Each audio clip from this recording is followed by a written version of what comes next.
I couldn't help but notice your pain. My pain? It runs deep. Share it with me.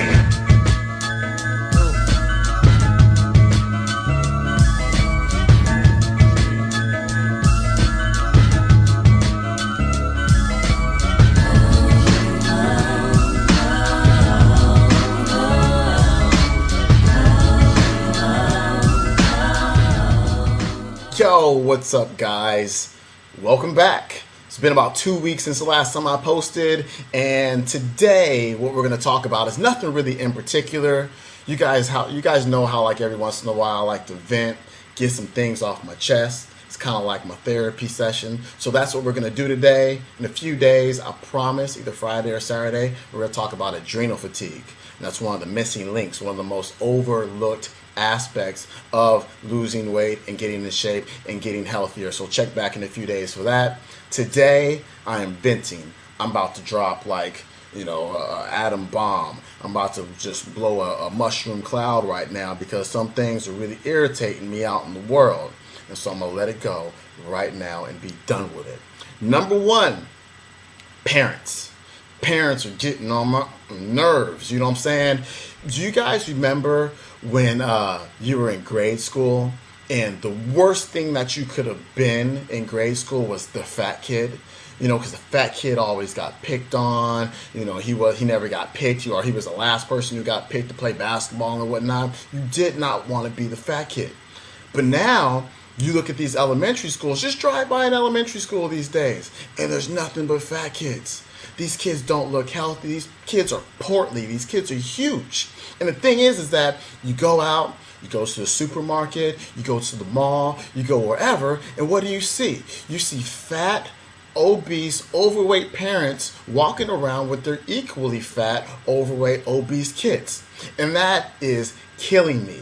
I've about had it with parents walking around eating candy bars with their kids, trying to bond or doing whatever you're doing. You're literally killing your kids. You are giving your kids heart disease. You are giving your kids cancer and diabetes. All right? We need to check ourselves, as they say, before we wreck ourselves. And basically what you're doing is you're wrecking your kids' lives. I can understand being an adult and being overweight. That's one thing. You know what you eat. You know how active you are. You know how you're treating your body, and you learn to accept that. But when you put that onto your child without recognizing it, that's a whole other issue. When you're sending your kid to school, first of all, having Lucky Charms or some type of sugary cereal for breakfast with some non-fat milk, and then packing their lunch with some pasteurized milk and some Cheetos, which we're going to talk about in a second, some white bread sandwich with some garbage cold cuts like some salami or some Lunchables with no nutritional value, and then they're coming home and you're too busy to cook anything to eat, so you're taking them to McDonald's drive-thru. There's a problem. That is a recipe for degenerative disease. This is why we have type 2 diabetes in young children these days. Remember, the young children aren't buying their own food. They don't have jobs, right? Where are they getting the food from? They're getting the food from their parents. Parents need to start taking some responsibility. Parents need to actually, start to think about what they feed their kids, because you guys tend to think like, you won't let your kid feed something to the dog. Like, oh, no, Fido can't have that, but you'll let the kid put it in his mouth or her mouth. That is absolutely amazing to me. And I'm tired of orange fingers. All right? You guys know what I'm talking about with the orange fingers. Cheetos, flaming hot Cheetos. I stole this bag from my niece. She cannot get enough of these things. I have all kind of clients who always say, oh, I love Cheetos. I can't get off the Cheetos. Parents, have you ever read the ingredients of Cheetos? You probably haven't, because if you did, then you probably wouldn't have your kids eat them. Look at this. Enriched cornmeal. Enriched means that there's, they took so many vitamins and minerals out of it that they had to add a few things back in just to make it slightly healthy for you. It's garbage. We've got vegetable oil.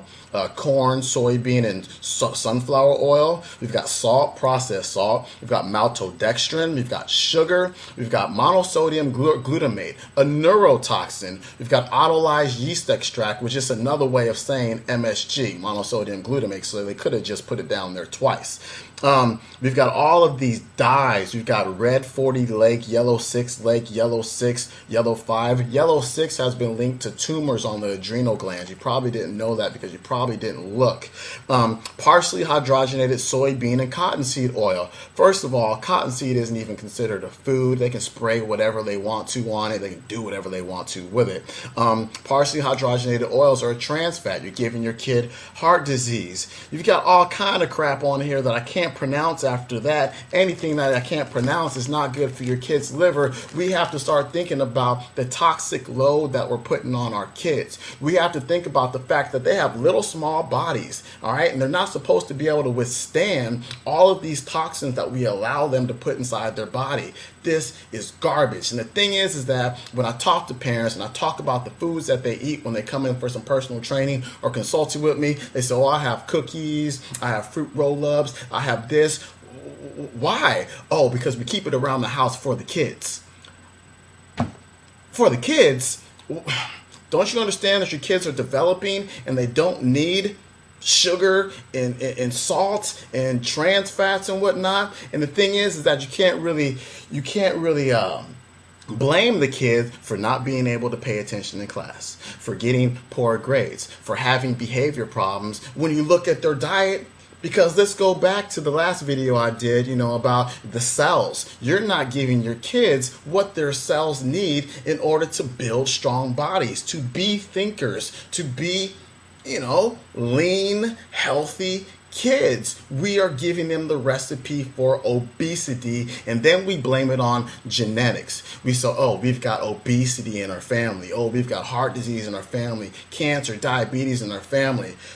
No, you don't. You have bad habits in your family that are being passed on from generation to generation, and you're giving yourselves the same diseases. All right? And so it's not a genetic thing, and I'm no expert on genetics, so don't start writing comments down there. But it's not genetics because cancer, diabetes, heart disease, those haven't really been around that long. So can it really be genetics, or is it bad habits? All right?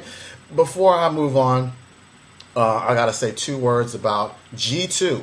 All right, I've been going around the gyms, working out, and I keep seeing G2 because it's a sugar-free Gatorade. This is Splenda. I got problems with Alonzo Mourning, who had to get a kidney transplant because he thinks that's some medicine that he took during his career made his kidneys go bad. But obviously, Alonzo Mourning is going to endorse G2 with sucralose, with Splenda in it, without looking at the toxic effects of it. I think that is straight up hypocrisy, and somebody needs to call him out for that. That's garbage. I'm tired of our athletes and our celebrities endorsing things for money and not really thinking about the health effects that these things have on people who pay good money to watch them play.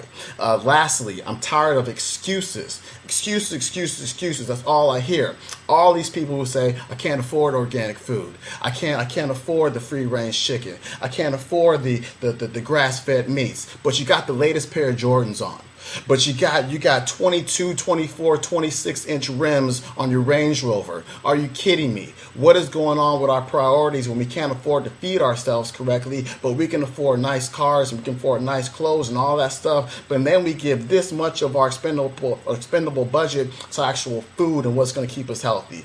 This is just ridiculous, all right? I told you as I was about to blow a mushroom cloud. But anyway, I've been busy. I think that's enough for today. Doing a lot of stuff. I filmed a fitness video a few weeks ago, and I'm not sure how I feel about it. I want you guys to tell me. I'm going to post the link to it in my forum, all right? www.undergroundwellness.com. So go to my forum, check it out. I want a lot of negative feedback. It was my first time shooting a fitness video. I think things were a little shaky. I think I counted too much, and I just didn't feel right. When I transitioned from this nutrition thing over into the fitness thing, I want it to be perfect, and so I want to know what you guys think, so give me some idea. It's about a 4-minute clip. Anyway, I'm running out of time. Had to get that off my chest. I feel 10 times better right now.